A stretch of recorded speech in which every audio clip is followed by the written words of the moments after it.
नमस्कार प्रेक्षकांनो, आवाज मराठी या चॅनलवर तुमचे मनपूर्वक स्वागत। मुरंबाच्या आजच्या भागामध्ये आपण पाहणार आहोत, सन्याला मारल्यामुळे रमावर सर्वजण खूप खुश होतात आणि आता जान्हवी ही रमाला म्हणत असते की रमा, तू खूप बरं केलं, खरंच त्याला मारलं ना, तेच खूप चांगलं केलंस तू तुला त्रास देत होता, मग कशाला सहन करायचं। आता इथे जान्हवी ही रमाचं कौतुक करत असते की खरंच रमा, तू किती ग्रेट आहेस, तू अशा माणसाच्या सुद्धा समोर जाऊन त्याच्याशी लढली आणि जिंकली सुद्धा, तेव्हा मला तर खरंच खूप आनंद झाला आहे। हे असं सर्वांनाच नाही जमत आणि तो सन्या आहेच तसा। तेव्हा रमाही म्हणत असते की हो, मलाही तेच म्हणायचं होतं की मी का सहन करू त्याचं। आणि आता रमाही सीमाला भेटते आणि रमा सीमाला सांगण्याचा प्रयत्न करत असते की आई, मला ना अक्षयचं वागणं काही पटतच नाही आहे। कधी कधी ते खूप चांगलं वागतात आणि कधी कधी खूप चिडून बोलतात। त्यांना कधी कधी माझ्याशी खूप भांडायचं असतं आणि जेव्हा घरचे माझ्या विरोधात असतात तेव्हा बाजू घ्यायची असते। तर असं काय चाललं आई यांचं? मला ना कधी कधी असं वाटतं की अक्षयची स्मृती परत आली असावी, त्यांना खरंच काहीतरी आठवतंय आई, पण मग ते सांगत का नाही आहे, का माझ्याशी खोटं बोलत आहे। तेव्हा सीमा म्हणते, अगं असं काही नाही आहे रमा, अक्षय तुझ्याबरोबर का नाटक करेल, तुझ्याशी का खोटं बोलेल तो। देवा आई, पण मला जे जाणवते ते काय आहे, कारण अक्षयच्या वागण्यामधलं आधीचं वागणं खूप वेगळं होतं आणि जसं आम्ही आधी वागायचो, जसं ते माझ्याशी प्रेमाने बोलायचे, काही कधीतरी असं चिडून बोलायचे, तसंच ते आत्तासुद्धा वागतायत। मग त्यांना काही आठवत असेल म्हणूनच ते माझ्याशी असं वागतात ना। त्यावर सीमा म्हणते, असं नाही आहे रमा, तुला असं वाटणं स्वाभाविक आहे, कारण तुला ती अक्षयची सवय लागलेली होती ना म्हणून, पण अक्षयला खरंच काही आठवत नाही आहे। रमा आता इथे संशय व्यक्त करत असते, पण सीमा मात्र ठाम आहे की अक्षयला काहीच आठवत नाही आहे। तेव्हा रमा, तू अक्षयचा विचार करू नकोस असं ते तिला म्हणतात। मग आता रमाला खूप वाईट वाटत असतं। तर सीमा म्हणत असते की हे बघ, अक्षयला आता काही आठवतच नाही आणि तू तरी किती दिवस त्याची वाट पाहणार आहेस। तेव्हा आता रमा, तू सर्व विसरून जा, कारण असेही तुला रेवाच्या हाताखाली इथे कायम राहावं लागेल आणि रेवा कशी आहे ते तुला माहितीच आहे। तेव्हा आता अक्षयच्या मनात तरी तुझ्याबद्दल काहीच फिलिंग्स नाही आहे, तू तुझा निर्णय बदलून टाक रमा, तू नको आता अक्षयमध्ये जीव अडकवू, तुला तुझा निर्णय घ्यायला तू वेगळी, तुला जे करायचं ते तू कर असं त्या म्हणत असतात। आणि इकडे रमा मात्र खूप हतबल झालेली असते की अक्षयबद्दल आई असं काहीतरी म्हणते। तेव्हा तिला खूप रागसुद्धा येत असतो, पण तिचा जो संशय आहे ना तो खरंच ठरलेला आहे, कारण आता रमाचा वाढदिवस असतो आणि रमाला खूप वाटत असतं मनापासून की अक्षयने मला विश करायला पाहिजे होतं, अक्षयच्या लक्षात तरी असेल का की माझा वाढदिवस आहे, असं ती विचार करत असते। तर दुसरीकडे आता तिला झोपेमध्ये खूप विचार येत असतात आणि तिला झोपच लागत नसते। थोड्या वेळात तिला असं स्वप्न पडतं की ती अक्षयच्या रूममध्ये गेलेली आहे आणि अक्षय तिला म्हणतो की रमा, तुला एक सरप्राईज द्यायचे, आणि असं म्हणून तो तिला म्हणतो की खिडकीच्या बाजूला जो पडदा आहे तो उघड। आता रमा जेव्हा तो पडदा उघडते तेव्हा तिथे खूप असे फोटो लावलेले असतात आणि सर्व पोस्टरवरती हॅपी बर्थडे रमा, वाढदिवसाच्या शुभेच्छा रमा तुला, असं काय काय लिहून ठेवलेलं असतं। पूर्ण त्याने असं रूममध्ये भरून ठेवलेलं असतं की आज रमाचा वाढदिवस आहे आणि मी तिला ही सरप्राईज दिलेला आहे, असं तो म्हणत असतो। तर प्रेक्षकांना इथे रमा आता खूप खुश झालेली असते आणि ती म्हणते की मला तर असं वाटलं होतं की अक्षय माझा वाढदिवस विसरला असेल, पण नाही, अक्षयच्या लक्षात आहे। आणि मग लगेच आता ती अक्षयला असं म्हणणार असते की म्हणजे तुम्ही हे नाटक करत होतात ना, पण तेवढ्यात आता तिला जाग येते आणि कळतं की अरे हे तर स्वप्न होतं, अक्षय माझ्या आजूबाजूला कुठेच नाही आहे। मग आता तिला काही झोप लागत नसते, ती उठूनच बसते, कारण तिच्या मनात हेच येत असतं की मला बघायचं आहे अक्षय मला विश करतो की नाही। तर दुसरीकडे अक्षयला माहीत आहे की आज रमाचा वाढदिवस आहे, पण तो आता मनाशीच बोलत असतो की रमा, तुला असं वाटत असेल की तुझा वाढदिवस आहे आणि मी तुला विश नाही केले, मी विसरलोय, पण तसं काहीच नाही आहे रमा, मला माहिती आहे की आज तुझा वाढदिवस आहे, पण मी नाही तुला विश करू शकत, कारण माझं हे नाटक आहे ते तुला कळून जाईल ना, म्हणून मी तुला विश नाही करणार आहे, सॉरी रमा, असं मनालाच तो म्हणत असतो।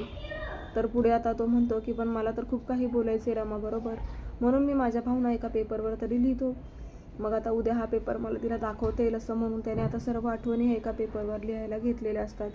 त्यात तो बऱ्याच गोष्टी लिहून ठेवतो की रमा, हे नाटक मी फक्त तुझ्यासाठी केलं होतं, मला माहीत आहे आज तुझा वाढदिवस आहे, हॅपी बर्थडे रमा, पण मी तुला विश नाही करू शकत, कारण माझं हे नाटक आहे आणि हे नाटक माझं अजून खूप दिवस राहणार आहे, कारण मला तुला न्याय मिळवून द्यायचा आहे। ह्या घरामध्ये तुझी जी जागा आहे ना ती मला पाहवत नाही आणि तुला हक्काची जागा मिळावी म्हणूनच तुझ्यासाठी हा माझा प्रयत्न आहे। आणि मला रेवाचं भांडंसुद्धा फोडायचं आहे, पण मी तिच्याशी प्रेमाचे नाटक ह्यासाठी करतोय की म्हणजे ती माझं ऐकून मी तिला बरोबर जाळ्यामध्ये ओढेल, आणि बाकीच्या घरच्यांचा तर विषयच येत नाही, पण रमा प्लीज मला समजून घे। अशा बऱ्याच गोष्टी जे मनात येईल ते त्याने त्या पेपरवरती लिहिलेलं असतं। आणि आता रमा इकडे डोळ्यात पाणी आणून रडत असते, कारण तिला खूप वाटत असतं मनापासून की आज माझा वाढदिवस आहे, अक्षयने मला विश करायला हवं होतं. म्हणून आता ती खूप खचून गेलेली असते. पण तितक्यात आता हवेने तो पेपर उडून रमाच्याच पायाजवळ येऊन पडतो आणि मग आता रमा विचार करते की हा पेपर कसला आहे, काय आहे. म्हणून ती तो उचलून बघते तर तिला दिसतं की याच्यामध्ये अक्षयनेच लिहिलेलं आहे हे लेटर. आणि ते पाहून मात्र तिच्या पायाखालची जमीन सरकते, कारण त्या लेटरमध्ये आता सर्व गोष्टी तिच्या समोर आलेल्या आहेत. तर प्रेक्षकांनो, पुढील काही भागांमध्ये असं जबरदस्त ट्विस्ट आपल्याला पाहायला मिळणार आहे. अक्षयने हे रमासाठीच नाटक केलेलं आहे हे आता रमासमोर आलंय. तर रमा आता अक्षयला लवकरच जाब विचारणार आहे की तुम्ही असं खोटं का बोललात आणि मला इतके दिवस तुम्ही वाट पाहायला लावली आणि रेवासोबत प्रेमाचं जे काही नाटक केलं त्याचा आता रमावर कितपत योग्य परिणाम झालेला आहे किंवा नाही हे आपल्याला पाहायलाच मिळणार आहे.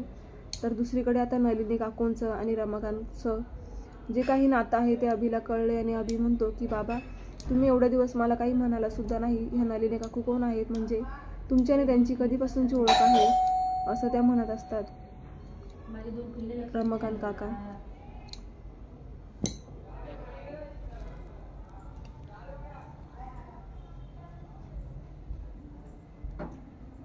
किती वेळ ग?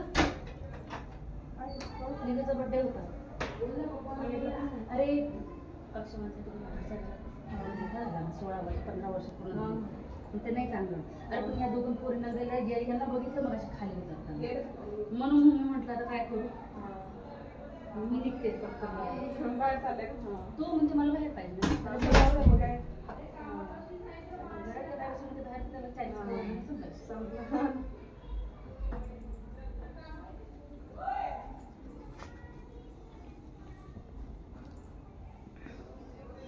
तर आता अभि म्हणत असतो की मी खरंच बाबा माझं चुकलं आहे. आई गेल्यापासून मी कधीच तुमच्याकडे लक्ष दिलं नाही. माझी खरंच खूप मोठी चुकी झाली आहे. एकतर आरती गेल्यापासून माझं लक्ष कशातच लागत नव्हतं, पण आता मला जाणीव झाली बाबा तुमची. खरंच तुमच्याकडे मी लक्ष द्यायला हवं होतं. आजपर्यंत तुम्ही माझ्या प्रत्येक गोष्टी ऐकून घेतल्यात आणि नेहमी मी तुमच्या विरोधात होतो. तुमचा एकही विचार मी मान्य केला नाही, तुमचं कधी मी ऐकून घेतलं नाही. पण मला माझ्या चुकीची जाणीव झाली आहे. आणि ह्या जगामध्ये तुम्हाला जर असं वाटत असाल ना की तुम्ही एकटे आहात, तर नाही. हा तुमचा मुलगा आता तुम्हाला कायम साथ देणार आणि मी तुमच्यासाठी जगणार. आता मी आरतीचा विचार नाही करणार ना, मी मुकदमातल्या एकाही सदस्याचा विचार करणार, पण मी तुमचा आणि माझ्या मुलीचा विचार करणार. अर्थात आपल्याला आता पुढे अभि हा बदललेला दिसणार आहे. अभिचं वेगळं रूप आपल्याला पाहायला मिळणार आहे. प्रेक्षकांनो, अभि बदलला आहे. तर आता त्याचा काय रोल आहे पुढे रमाकांतबरोबर. सेपरेट तर राहतोय तो, अर्थाला मोठं करण्याची जबाबदारीसुद्धा त्याने घेतलेली आहे. तर खूप जबरदस्त ट्विस्ट आला प्रेक्षकांनो, पाहायला विसरू नका मुरंबा. अशाच मालिकांचे अपडेट पाहण्यासाठी चॅनलला नक्की सबस्क्राईब करा. नोटिफिकेशनसाठी बेल आयकॉनवर क्लिक करा, म्हणजे रोजचे अपडेट्स तुम्हाला वेळेवर पाहायला मिळतील. पाहत राहा मुरंबा. आणि मुरंबा या मालिकेव्यतिरिक्त अजून कोणकोणत्या मालिकांचे रिव्ह्यू तुम्हाला पाहायला आवडतील हे कमेंट बॉक्समध्ये नक्की कळवा, म्हणजे तुम्हाला त्याचे हे एपिसोड रिव्ह्यू पाहायला मिळतील. तर आता खूप रंजक असं वळण येणार आहे प्रेक्षकांनो. रमाला हे कळालं आहे की अक्षय नाटक करत होतात, तेव्हा आता तिने अक्षयला जाब विचारला आहे की तुम्ही माझ्याबरोबर असा गेम का खेळलात, कारण तिला सहन नाही होते ही गोष्ट. तर दुसरीकडे अभिचं बदललेलं रूपसुद्धा आपल्याला पाहायला मिळणार आहे. मग आता अक्षय त्या गोष्टीवर कसं उत्तर देणार आहे रमाला, हेच आपल्याला पाहायचं आहे. पाहत रहा मुरंबा. आवाज मराठी या चॅनलला नक्की सबस्क्राईब करा. धन्यवाद.